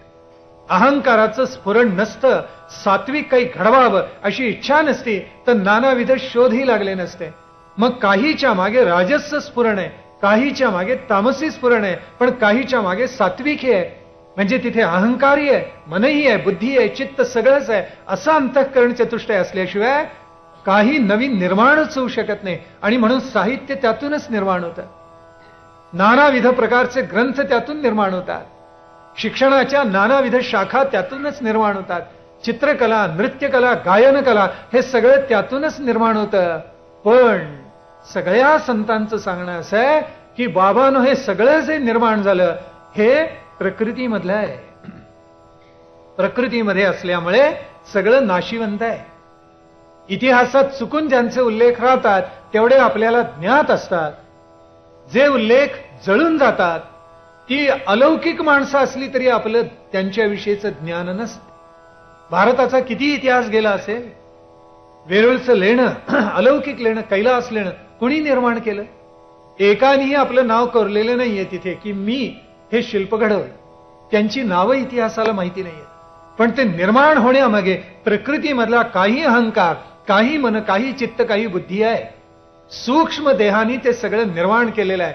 निर्माण झालं खरं, पण केव्हा तरी नाश नक्कीच पावणार आहे, कारण त्याला नामरूप आहे. म्हणून हे निर्माण करू नये का?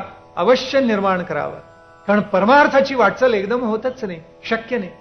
प्रपंचामध्ये जडदेह आणि सूक्ष्मदेह दोन्ही लागतात. ते निर्माण केल्याशिवाय कारण आणि महाकरण देहाकडे जाता येत नाही. जागृती, स्वप्न, सुषुप्ती आणि तुरिया या 4 अवस्था, जे 4 देह मी आता आपल्याला सांगितले त्याचे क्रमानं प्रतिनिधित्व करणारे आहेत. या अवस्था तशाच आहेत. म्हणजे जडदेह हा जागृतीचा आहे, सूक्ष्मदेह स्वप्नाचा आहे. जे निर्माण केलं ते स्वप्नवत. म्हणूनच माणसं म्हणतात 15 वर्षापूर्वी आलो इथे सगळंच बदलले, स्वप्नवत बदल झालाय. झालाच आहे. जुने सगळे वाडे होडे पुण्यातले गेले, सगळीकडे आता सदनिका उभा राहिलेल्या आहेत, फ्लॅट्स. कळतच नाही माणसांना मराठी बोलल्याशिवाय. बदल होतच असतो आणि तो स्वप्नवत वाटतो आपल्याला, बरोबर आहे की नाही पहा. म्हणून जडदेहाचा, स्थूल देहाचा संबंध जागृतीशी, सूक्ष्म देहाचा संबंध स्वप्नाशी आणि सुषुप्तीचा संबंध आता कारणदेहाशी आहे. हा कारणदेह कोणता? आपण पाहिलं की मूळ प्रकृतीमध्ये साम्यावस्था असते. तिथे सत्वगुणच प्रधान असतो आणि त्यांनी रज आणि तमोगुणाला दाबून धरलेला असतो. पण ही साम्यावस्था ढळते आणि तिथे त्रिगुणामध्ये प्रलय होतो. तो प्रलय झाला की त्याचा परिणाम असा होतो की काही वेळेला रजोगुण प्रभावी ठरतो, काही वेळेला तमोगुण प्रभावी ठरतो, काही वेळेला रजोतमो गुणांची मात सत्वगुणावर होते, काही वेळेला सत्वगुण उफाळून येतो आणि या त्रिगुणांचं द्वंद्व सातत्याने चालू राहतं. मग हे ज्या वेळेला साम्यावस्थेचं असणं ढळून जातं त्यावेळेला त्याला आपण माया म्हणायला लागतं. जे जे नामरूपात्मक आपल्याला प्रत्ययाला येतं सृष्टीमधलं किंवा प्रकृतीमधलं ते कोणाचं असतं? उघडपणे ते मायेचं आहे आणि ते खोटं आहे हे जाणवावं लागतं आपल्याला, हळूहळू कळून घ्यावं लागतं. आणि हे ज्या वेळेला आपण समजावून घ्यायला लागतो त्या मायेला आपण त्यावेळेला अविद्या म्हणतो. ही जी अविद्या आहे ही अविद्या कशी आहे? वस्तुतः जे दुःखरूप आहे ते आपल्याला सुखरूप आहे असं भासवते, ती अविद्या. वस्तुतः जे अशाश्वत आहे ते आम्हाला शाश्वत आहे असं वाटायला लावते, ती अविद्या. वस्तुतः जे अनित्य आहे पण आपल्याला नित्य आहे असा भास जी निर्माण करते, ती अविद्या. ही अविद्या म्हणजे मानवाच्या निर्मितीचा कारणदेह आहे. कारण कळलं आपल्याला तर हळूहळू माणसाला कळायला लागतं की अविद्येमध्ये आपण आहोत, प्रकृतीमध्ये आहोत. मूळ मायेकडे जायला पाहिजे म्हणजे अंतरात्म्याचा शोध घ्यायला पाहिजे, म्हणजे त्रिगुणांची पहिल्यांदा साम्यावस्था निर्माण केली पाहिजे. म्हणजे काय होईल? सत्वगुण प्रधान होईल, रजतमोगुण शांत होतील. सत्वगुण प्रधान झाला की आपोआप सन्मार्गाचा परमार्थाचा मार्ग दिसायला लागेल. अविद्येचं आवरण आपल्या भोवतीचं हळूहळू कमी होईल. आपल्या मनावर, आपल्या अहंकारावर, आपल्या बुद्धीवर, आपल्या चित्तावर जे जे अज्ञानाचे पापुत्रे आलेले आहेत हे सगळे आपल्याला क्रमशः काढून टाकता येतील. आणि हे काढून टाकले की अविद्येवर आपल्याला मात करता येतील. ही सुषुप्ती आहे, गाढ निद्रा आहे अविद्या म्हणजे. त्यातून केव्हा तरी आपल्याला जागा व्हायला पाहिजे आणि मग शेवटी कुणीकडे जायला पाहिजे? चौथ्या देहाकडे, तो मूळ प्रकृतीचा. कोण तो? तो महाकारण देह आहे. हा महाकारण देह आपल्याला एकदा कळला, अविद्येचा जिथे लोप झाला, जिथे विद्या जागली, जिथे अज्ञानाचा अंधकार गेला आणि ज्ञानाचा प्रकाश उदयाला आला, तिथे अर्थातच महाकारण देह जागा झाला. आणि जिथे महाकारण देह जागा होतो त्यावेळेला अविद्येची पायरी ओलांडून आपण पलीकडे जातो. हे 3 पहिल्या पायऱ्या ओलांडून जे जाणं आहे हे इतकं अवघड आहे मानवी जीवनामध्ये. म्हणून प्रपंचाला स्थूल देह आणि सूक्ष्म देह, परमार्थामध्ये कारण देह आणि महाकारण देह आहे. अविद्या काय करत असते? मल विक्षेप आणि आवरण आपल्या चित्तावर आणत असते. आपल्या लिंग देहाला अविद्येनं घेरून टाकलेलं असतं. मल याचा अर्थ इच्छा किंवा विषय वासना. त्याचा निराश कशाने करता येतो? शुद्ध कर्ममार्ग जर आपण आचरला, निष्काम कर्मयोग आचरला तर त्याचा आपल्याला निराश करता येतो. सर्वार्थाने खरं आहे. दुसरा मलानंतर आहे विक्षेप. विक्षेप म्हणजे चित्ताचं चांचल्य, चंचलता प्रधान असते. या चंचलतेवर मात कशाने करता येते? तर भक्ती मार्गाने करता येते. कारण भक्ती विशुद्ध असते आणि ती कुणाच्या तरी चित्तावर तुमची भक्ती वा श्रद्धा निर्माण करते. की श्रद्धा निर्माण झाले की तुमचा चंचलपणा गेला. म्हणून कर्मानी मल टाकायचा. मल म्हणजे विषय वासनेचा मल. विक्षेप म्हणजे जे चांचल्य आहे ते भक्तीनं टाकायचं. आणि आवरण म्हणजे अविद्येचं आवरण आहे, मायेचं आवरण आहे, जे तुमच्या चित्तावर अंतःकरण चतुष्टयावर आलेलं आहे ते ज्ञानाने काढून टाकायचं. ज्ञान म्हणजे परोक्ष ज्ञान नव्हे, अपरोक्ष ज्ञान. हे तिन्ही ज्या वेळेला घडतं, मलही जातो, विक्षेपही जातो आणि आवरणही जाते आपल्या देहावरचं, चित्तावरचं, त्यावेळेला कर्म, भक्ती, ज्ञान यांचा त्रिवेणी संगम होतो. त्या संगमामध्ये जो साधक, जो मुमुक्षू न्हावून निघतो त्याला परमार्थाचं अंतिम तत्व दिसायला लागतं. ते दिसायला लागलं की अविद्येचे सगळे पापुत्रे नाश पावतात. हृदयामध्ये विवेकाचा, वैराग्याचा एक वेगळा दीप प्रज्वलित होतो. आत्मज्ञान त्यातून गोमट प्रगट व्हायला लागतं. त्याचा प्रकाश अंतरंगामध्ये पसरतो. मानव महाकारण देहाकडे जातो. हा प्रवास अवघड आहे. स्थूल देह आणि सूक्ष्म देह प्रपंचाला, कारण देह, महाकारण देह परमार्थाला. बरीच माणसं जड देहापासूनच पुढे जात नाही, मग सूक्ष्म देहाकडे यायचं बाजूलाच राहील. म्हणून आपल्याकडे योगानी काय किंवा सगळ्यांनी का शिकवले? योगश्चित्त वृत्ती निरोधा का सांगितलं? योगानं आपल्या चित्ताच्या वृत्तीचा निरोध का करायचा? कारण चित्त हे तुम्हाला मनाचं वाहक आहे. एका दृष्टीनं मनाच्या विविध प्रवृत्ती करायला कारणीभूत कोण होतं? ते चित्त होतं. म्हणून पतंजलींनी सांगितलं योगश्चित्त वृत्ती निरोधा, त्याचा निरोध करा त्या सगळ्या वृत्तींचा. तो झाला म्हणजे कसं सामर्थ्य तुम्हाला प्राप्त होतं पहा. म्हणून पंचीकरणामध्ये हा विचार केला पाहिजे की कुठेतरी आपल्याला अंतरंगाचा बोध करून घ्यायला पाहिजे, म्हणजे सूक्ष्मदेह जाणून घ्यायला पाहिजे. तो जाणून घेतला आणि त्याचं यथार्थ स्वरूप उलगडलं की प्रपंचाचा टप्पा पूर्ण झाला असा अर्थ आहे. ब्रह्मचर्यामध्ये स्थूल देह हा बलवान करायचा असतो, बुद्धी सतेज करायची असते, पण ती अधिक परोपकारी लावायची बुद्धी कशी होत जाते? ती दुसऱ्या टप्प्यामध्ये म्हणजे गृहस्थाश्रमामध्ये होते. तिथे तुमचा सूक्ष्म देह जागवायचा असतो. ब्रह्मचर्यामध्ये स्थूल देह, गृहस्थाश्रमामध्ये तुमचा सूक्ष्म देह, वानप्रस्थामध्ये अविद्येचं आवरण टाकून द्यायचं असतं आणि शेवटी 75 एकदा ओलांडली, तुम्ही संन्यास आश्रमाकडे झेपावला की महाकारण देहाचा शोध घ्यायचा असतो.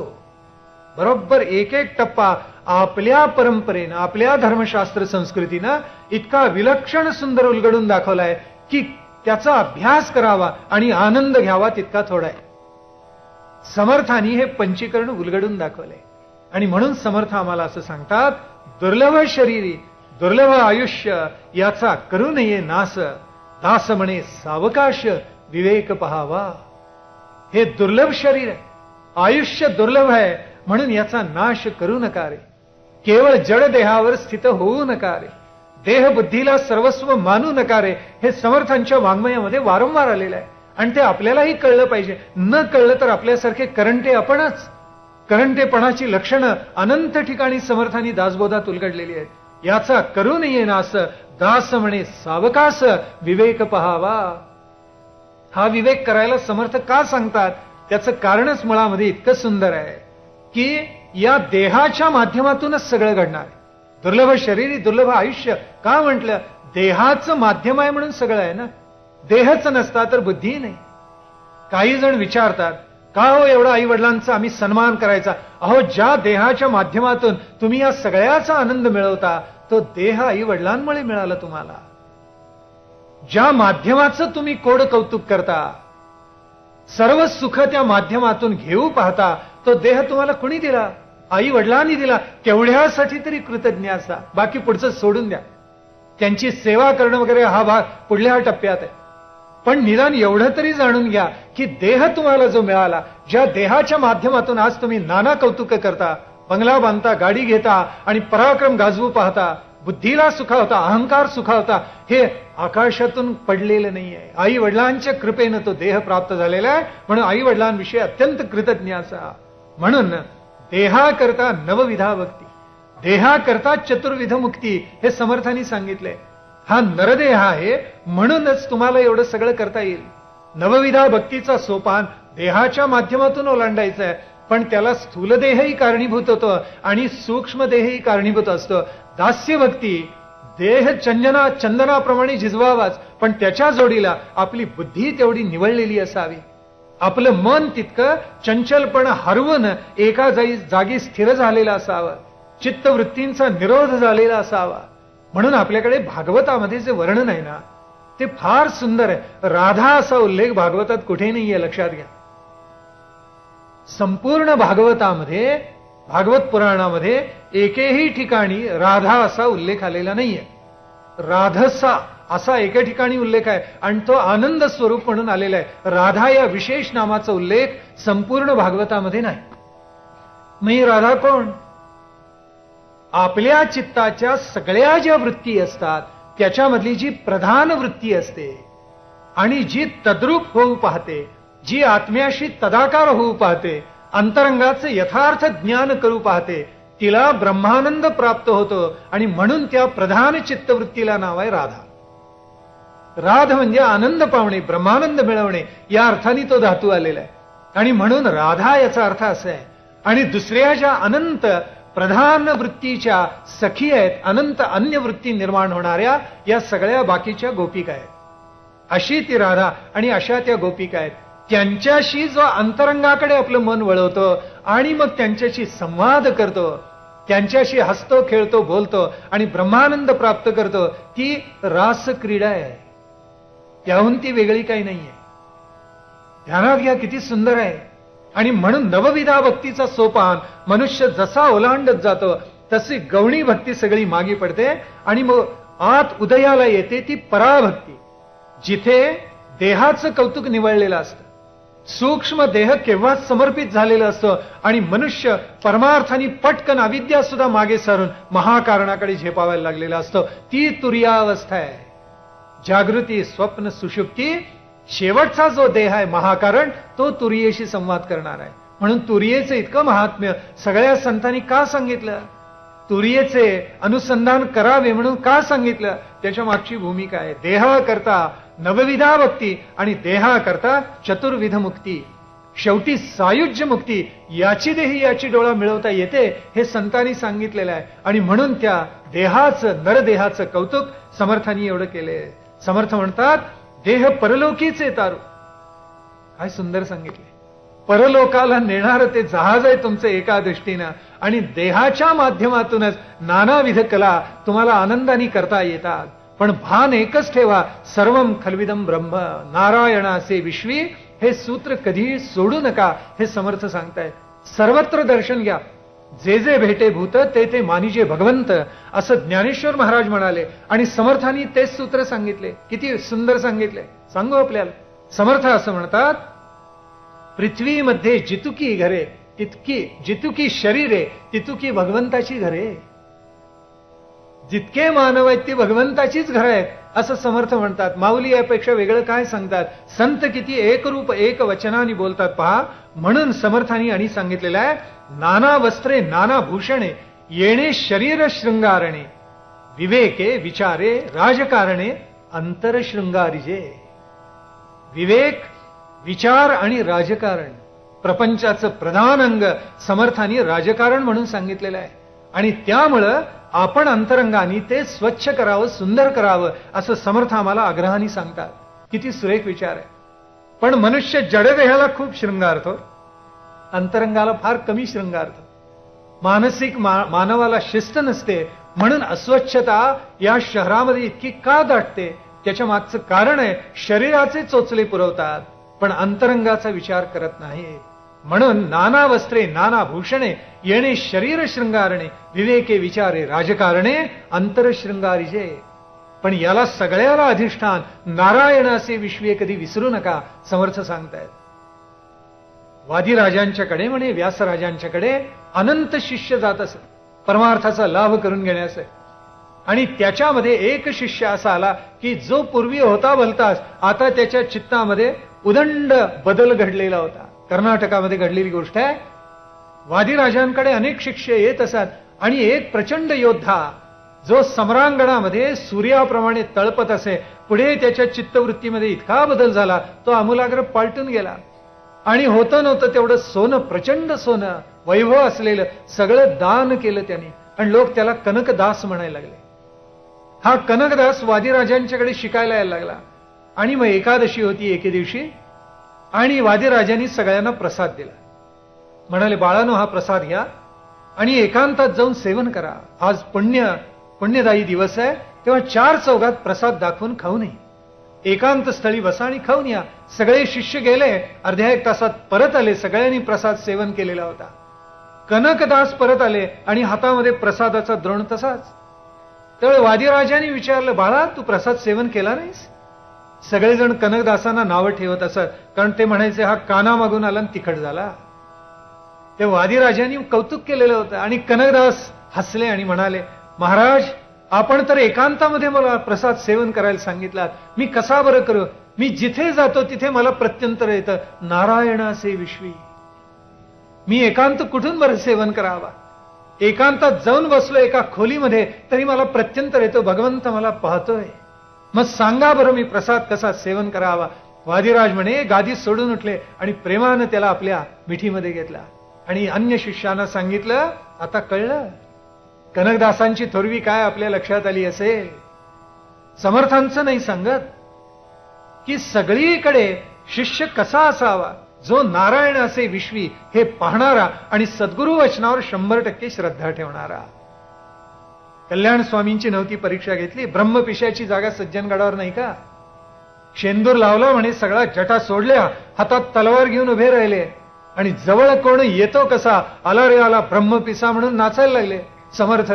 आणि सगळे भेदरले शिष्य लांब उभे, जवळ कोणी जायला धाडसच कोणाचं होईना.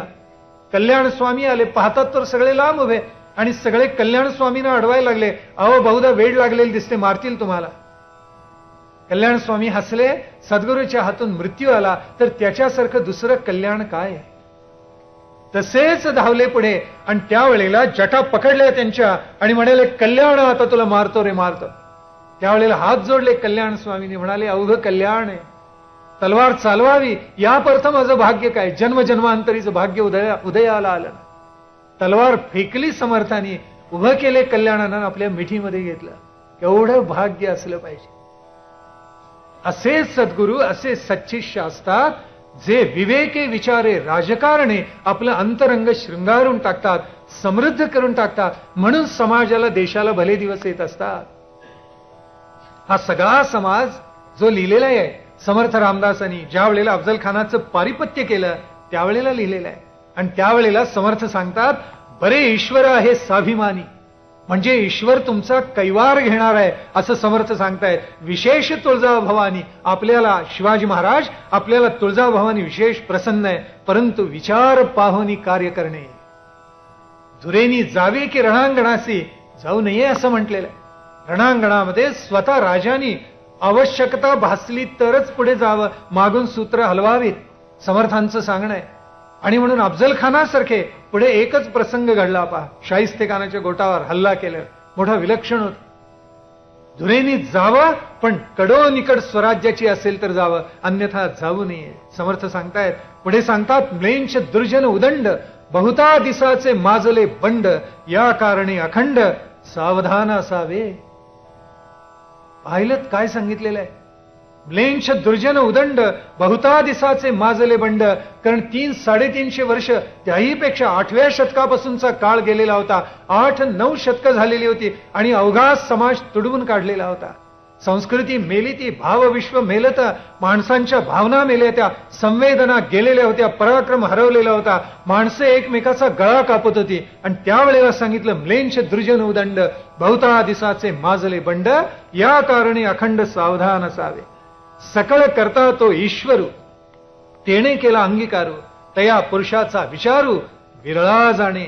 आणि म्हणून सांगितले, देवाचा कै पक्ष घेणे, बहुत जनांसी पाळणे, ब्राह्मणाची चिंता वाहणे, देणे ईश्वराचे.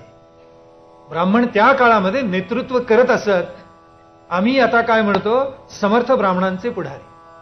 काल विपर्यास, याला इंग्रजी भाषेमध्ये अनाक्रॉनिझम म्हणतात, म्हणजे जास्ती लगेच कळेल. अनाक्रॉनिझम, काल गणनेचा विपर्यास.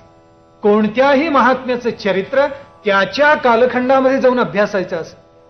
त्या कालची समाजाभिमुखता कशी होती, ऐतिहासिक परिस्थिती कशी होती, समाजाची व्यवस्था कशी होती, हे सगळं अभ्यासायचं असतं.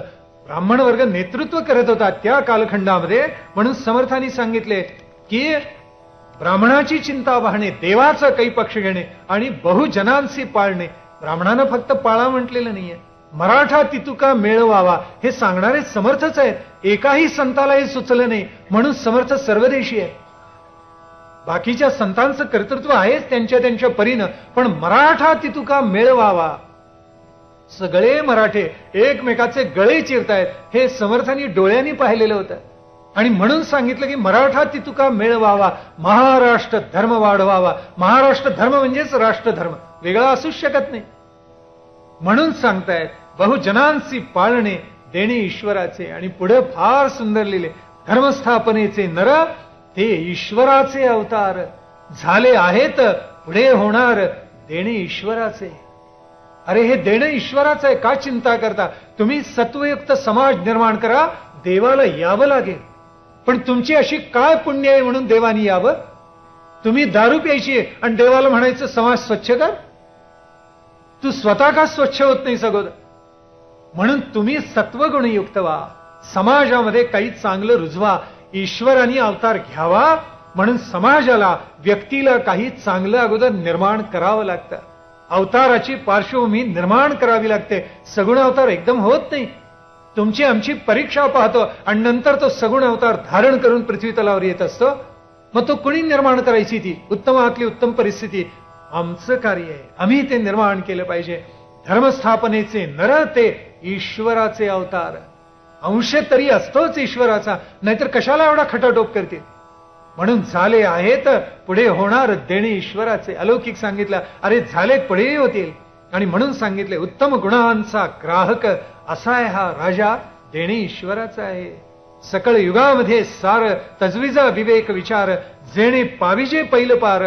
अरत्र परत्रीचा दोन्हीकडे सारखा विचार आहे. अरत्रही आहे, परत्रही आहे. इहलोक आहे, परलोक आहे. पिंड आहे, ब्रह्मांड आहे. आणि म्हणून समर्थ आम्हाला शिकवतात, काय विलक्षण सुंदर विचार सांगितलेला आहे. म्हणून हा राजा पुण्यश्लोक झाला. असं सात्विक अधिष्ठान होतं म्हणून पुण्यश्लोक राजा झाला. पुढे ज्या वेळेला थोरले बाजीराव पेशवे झाले आणि पार दिल्लीपर्यंत घोडदौड केली, असा सेनापती झाला की आयुष्यामध्ये एकही युद्ध हरला नाही. एकच उदाहरण असेल जगाच्या इतिहासातलं, थोरले बाजीराव पेशवे एकही युद्ध हरलेले नाही. पुढे त्यांना मारवाडातलं बोलावून आलं, राजपुतांनी बोलावून घेतलं की अरे काय सेनापती आहे, सगळ्यांना जोडपतो. तुर्क असोत, पठाण असोत, मोगल असोत, मुसलमान असोत, कोणी का असेना सगळ्यांना या महात्म्याने जोडपलेलं आहे. कोण आहे बोलवा. याला बोलावून घेतला आणि त्यावेळेला मेवाडच्या गादीनं निमंत्रण दिलं, या स्वागत आहे पेशवे आमच्या राजसभेमध्ये आपलं. आणि भेटायला गेले आणि थोरले बाजीराव इतके विवेकी, विलक्षण सामर्थ्य असलेला हा महापुरुष, राणीनं त्यांचं स्वागत केलं. आणि ज्या वेळेला या थोरल्या बाजीराव पेशव्यांनी सभेमध्ये प्रवेश केला, सोन्याची फुलं उधळली त्यांच्या मस्तकावर, सोन्याची फुलं, की याच्यामुळे हिंदू पदपातशाही राहिलेली आहे, जगलेली आहे. कसा महात्मा झाला या मातीमध्ये. सोन्याची फुलं उधळली आणि त्यावेळेला इतका आनंद झाला तर राण्याला, कडकडून आलिंगन दिलं थोरल्या बाजीरावांना आणि स्वतःच्या सिंहासनावर दुसरं सिंहासन ठेवलेलं होतं शेजारी आणि सांगितलं, यावं यावं पेशवे आणि बसावं याच्यावर. त्यावेळेला थोरले बाजीराव पेशवे त्या सिंहासनाकडे पाहत राहिले, बसले नाही, रोमांचित झालेले होते. आणि सगळ्या राजसभेला सांगितलं, नाही त्या सिंहासनावर मी बसणार नाही, कारण सांगतो आपल्याला. आणि ते म्हणाले, बाप्पा रावळांनी हे सिंहासन पावन केले, त्यांच्या रक्ताचं अर्घ्य या सिंहासनाच्या स्वातंत्र्यासाठी समर्पित झालेलं आहे. हे सिंहासन पवित्र राहावं म्हणून राणी पद्मिनीने जोहार केलेला आहे. नाही, हे माझ्या पात्रतेचं नव्हे, राणी पद्मिनीनं अग्नीला आपला देह समर्पित केलेला आहे. याच सिंहासनाच्या रक्षणासाठी पन्नादाईनी आपलं बाळ तलवारी खाली दिलं, पण राजपुत्राचे प्राण वाचवलेले आहेत.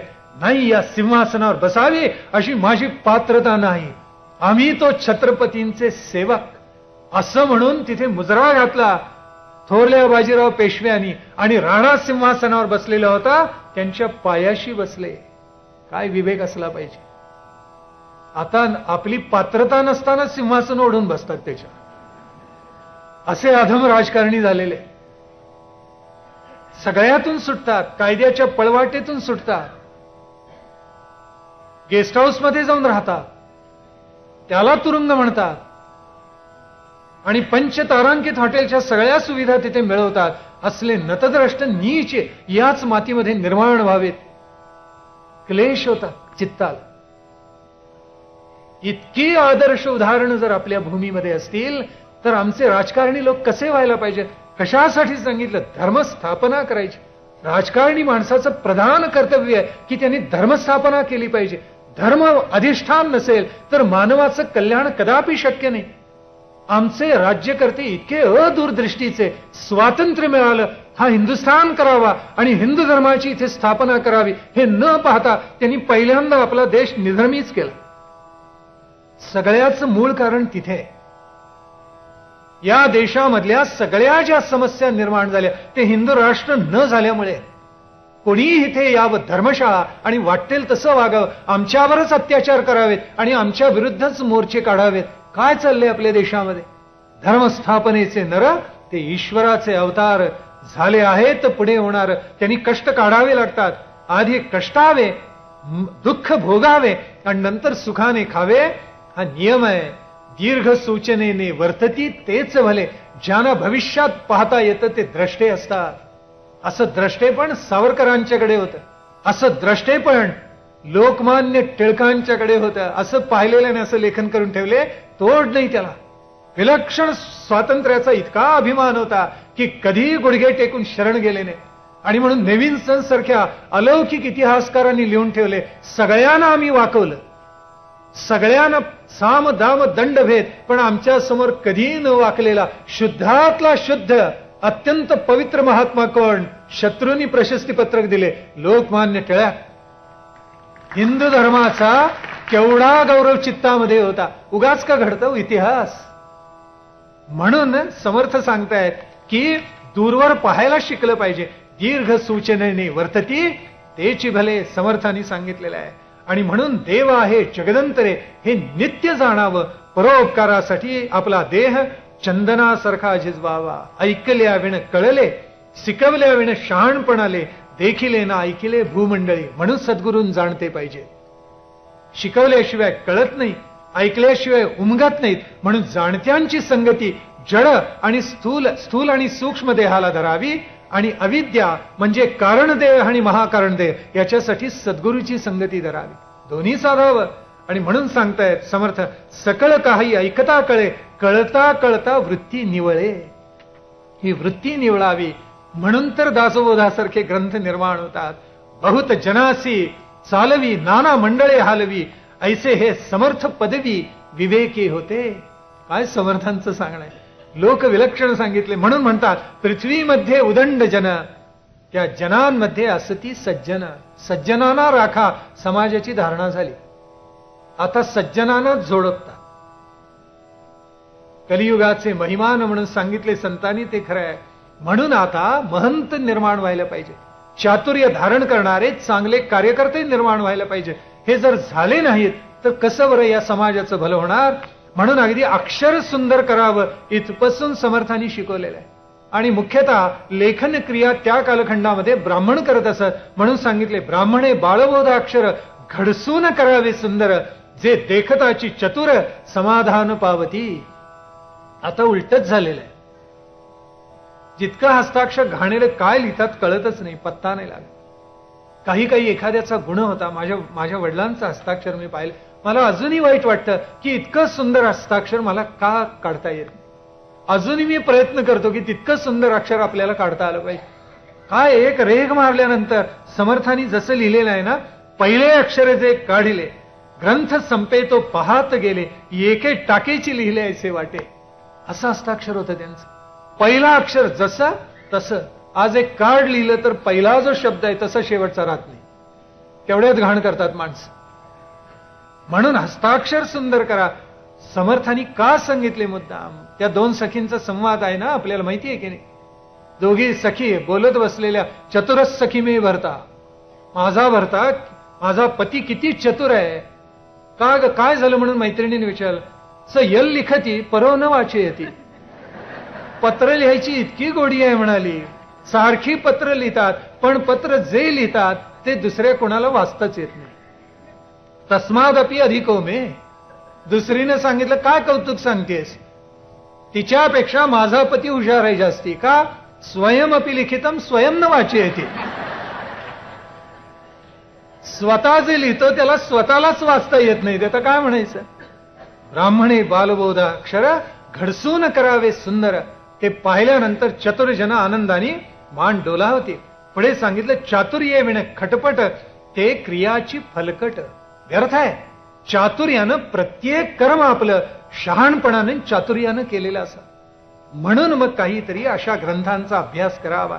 जगामध्ये जगमित्र जिव्हेपाशी आहे सूत्र, कोठे तरी सत्पात्र शोधून काढावे. जगाशी मैत्री करायची ना, सूत्र कशाशी? रचनेशी. खाणं जिंकावं आणि काय बोलावं हा विवेक करावा. हे दोन आलं की परमार्थाचा मार्ग सुकर झाला. म्हणून रसनेला जिंकावं. जिव्हेपाशीच सूत्र आहे.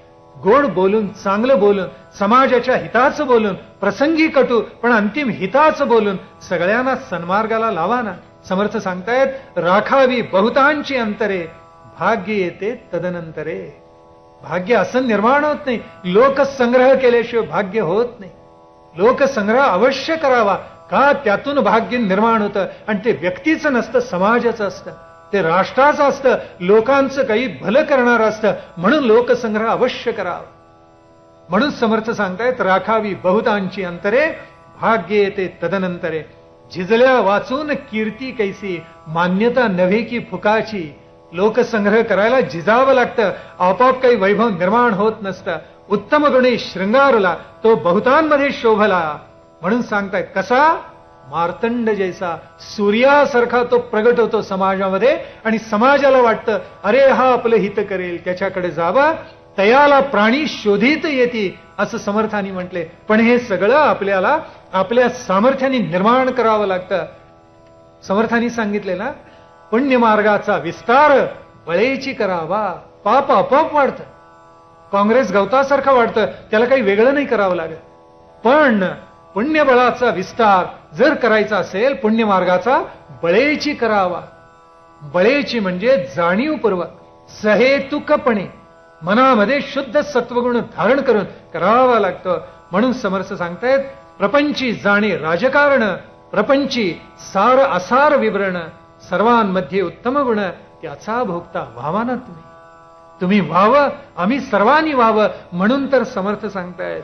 पुढे सांगतायत उदंड मुले नाना परी, वडिलांचे मन अवघ्यावरी. लोकसंग्रह करणाऱ्याचं मन तसं सगळ्यांवर असावं.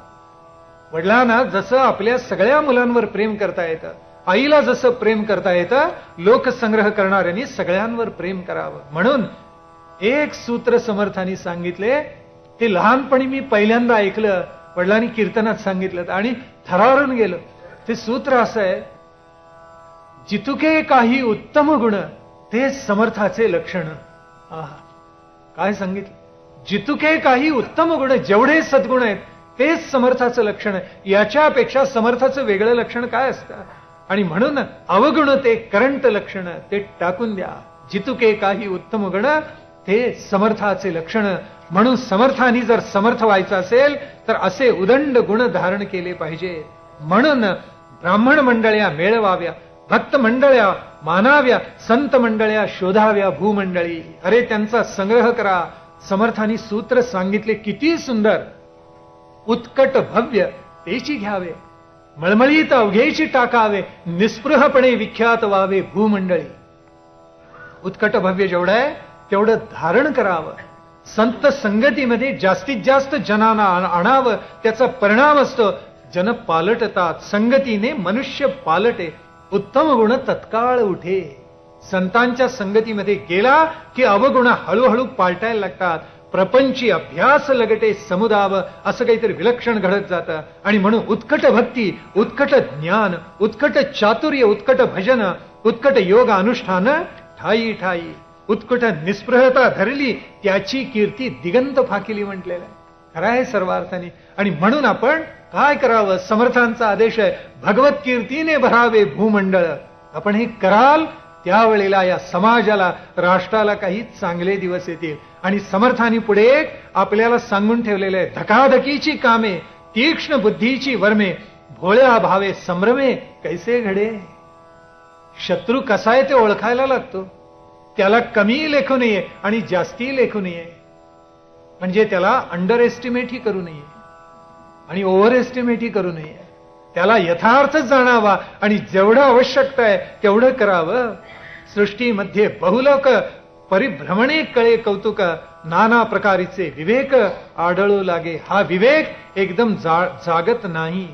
तो कसा करावा लागतो? विवेकाने निर्माण करावा लागतो. आणि हा विवेक, हे वैराग्य, हा अभ्यास घडावा. म्हणून माणसानं कसं वर्तावं? आणखीन एक मला अतिशय आवडणारं सूत्र आहे दासबोधामधलं, काही गलबला काही निवळ, ऐसा कंठीत जावा काळ. किती सुंदर सांगितलंय. म्हणजे काही वेळेला समाजापुढे यावं पराक्रम व्यक्त करावा, समाजाला सन्मार्गाची दिशा दाखवावी, राष्ट्रप्रेम जागवावं आणि मग पुन्हा अदृश्य व्हावं, कुठेतरी घळीमध्ये जाऊन बसावा, शांतपणे अभ्यास करावा, उदंड अतिशय सत्वयुक्त असं ग्रंथ, असं वाङ्मय निर्माण करावं, जे याच नाही पुढच्या अनंत पिढींना मार्गदर्शन करेल असं काही निर्माण करावं. म्हणून दासबोध निर्माण झाला, जेणे करते विश्रांती वेळ आपणची फावे. म्हणून काय करावं, काही गलवला काही निवळ, ऐसा कंठीत जावा काळ. कसा असावं, ज्ञानी आणि उदास, समुदायाचा हव्यास. ज्ञानी असावं पण अलिप्त असावं, पाण्यामध्ये कमळपत्र जसं असतं तसं असावं. आपण पाहिलं सगळ्यामध्ये असावं पण कशातच नसावं, कशातच नसावं पण सगळ्यात असावं. असं असणं म्हणजे ज्ञानी आणि उदास असणं आहे. पण असं असून सुद्धा, उदास असून सुद्धा समुदायाचा हव्यास धरावा, असं समर्थ आम्हाला सांगतायत. केवढं सुंदर आहे हे. ज्याला जमलं ना तो कृतार्थ झाला. जितुके काही आपण असं ठावे, तितुके हळूहळू शिकवावे, शहाणे करून सोडावे बहुत जन. आपण करावे करवावे, आपण विवरावे विवरवावे, आपण धरावे धरवावे भजन मार्गासी. थोडक्यात आपण करावा आणि मागून समाजाला म्हणावं, ये या मार्गाने जाऊन आत्मकल्याण साधलेलं आहे. आपण जर आलात आपलंही आत्मकल्याण झाल्याशिवाय राहणार नाही. हा समाजाला मार्ग दाखवावा. पण पुन्हा समर्थ सावधानीचा इशारा देतात, धकाधकीचा मामला कैसा घडे अशक्त आला, नाना बुद्धी शक्ताला म्हणून शिकवाव्या. म्हणून लहानपणापासून शरीर सुदृढ करण्यासाठी समर्थ सगळ्यांना सांगतात. म्हणून समर्थांचं सांगणं आहे, संसार मुळीच नासका, विवेके करावा नेटका, नेटका करता फिका होत जात असे. जो संसार आहे त्याची मिठी एका हाताने सोडवा, स्थूल देह सूक्ष्म देहाला एकच हात ठेवा आणि पुढे एक हात परमार्थाकडे द्या. कारण महाकारण देहाकडे पहा कसे उद्धरून जाल. धीर सांडिता काय होते, अवघे सोसावे लागते. नाना बुद्धी नाना मते, शहाणा जाणे. धीर कधी सोडू नये, मर्दे तकवा सोडू नये. समर्थांनी आदेश दिलेला आहे. शहाणे असाल, पुरुष असाल तर हा तकवा धरा, हे धैर्य धरा, आत्मोन्नत व्हा, परमार्थाचा मार्ग उजळून जाईल. केवढं लोकविलक्षण सांगितलं. थोडक्यात 8 दिवस जे आपण ऐकतो आहोत, आपल्या चित्तामध्ये धारण करतो आहोत, बुद्धीनं समजावून घ्यायचा प्रयत्न करतो आहोत, त्याचा भावार्थ एवढाच. समर्थांनी काय सांगितलं सहज आठवून पाहूया. समर्थ म्हणाले 2 गोष्टी करा. एक, पहिल्यांदा नाना सुकृताचे फळ तो हा नरदेह केवळ. मग आता याचं काय कराल, याला परमार्थाला लावा. प्रपंच तर चांगला कराच, पण परमार्थ याच्या हातून घडेल असं काहीतरी चांगलं करा, हे समर्थांचं सांगणं आहे. या नरदेहाचे उचित काही करावे आत्महित, इहलोक परलोक दोन्ही साधावे. हे समर्थांनी पहिलं सूत्र सांगितलं. हे जर साधायचं असेल तर काय करावं. आपण विचार असा करावा की प्रपंच सुखे करावा, परंतु परमार्थही काही साधावा. परमार्थावखा बुडवावा हे विहित नव्हे. मग तो प्रपंच कसा करावा. प्रपंच करावा नेमक, प्रपंच करावा नेटका, मग घ्यावे परमार्थ विवेका. हे जर घडायचं असेल तर काय करावं.